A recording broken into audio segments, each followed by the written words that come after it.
عليكم ورحمة الله وبركاته. وبليان كي كم جرت نجا كيسني فيا كيسني نجا جرات تاني أمس نجا جرات داسين جرا نجا في رحمن ربي بك سنجر تاني تسين رها جراتو.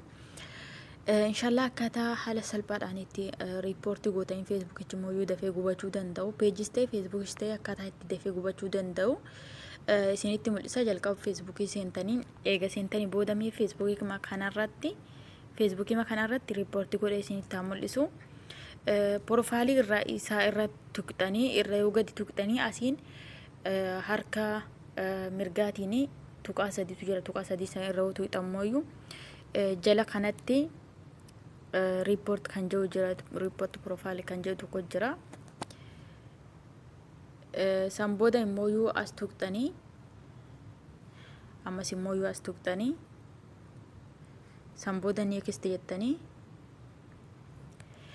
sana booda immoo asii kan jalaarraa kanarratti raayitiitti gootanii neekist gootanii akkasitti jalqaba porofaayilee irraa jalqabdanii riipoorti godhuu hin dandeessanii jechuudha. Ammas immoo asitti neekist gootanii ammallee asitti gootanii kan asii fixannee jirra.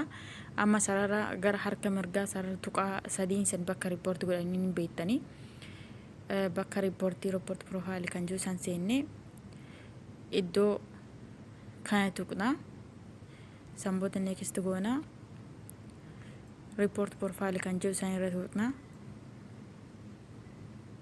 akkasitti riipoorti goonee jirra. ammallee mooyyuu itti deebinee ammallee nu hafa next goona don goona sambooda ammas achumatti deebinee amma asii kana argaa jirtanii as tuqxanii efrent kan jedhu kana tuqxanii yakkas goone booda maqaan namichaa maa inni hayyee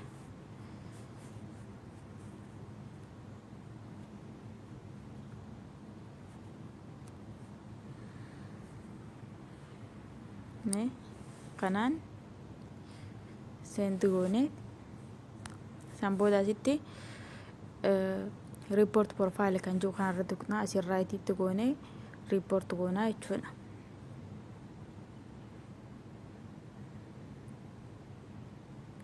obsaan eeggadha konnekshinidha isin turas waan ta'e xiqqoo ammas neekist goona ammas doon goona amma kana asii fixannee jirra. amma wanti nu goonu tokko jira inshallah isinitti mul'isa. ammas itti deebinee bakka riipoorti jedhu san tuqnaa ammas bakkuma iddoo dura tuqne san as tuqnee efrent kan jiru sarara tuqnaa neekist goonaa san booda asitti ammas maqaa biraatiin barbaannaa jechuudha. asiin maaltu jira mee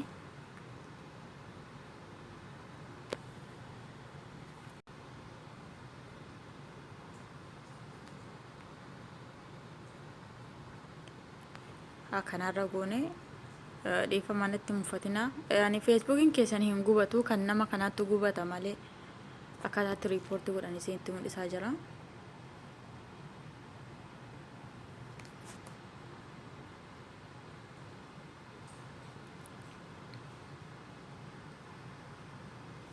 ammallee neekist goona ammasii akkanatti yeroo sadii riipoorti goonee jirra jechuudha. yeroo sadii riipoorti goonee jirra.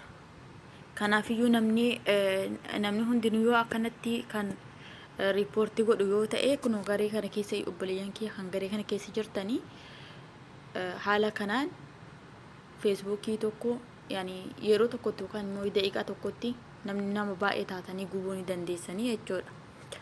kanaafiyyuu jabaadhaa isiniin jechuu barbaadeeti abboo garaan gubanii uummata kanarra feesbuukii gubaa akkasiitiin eeggannaa tura.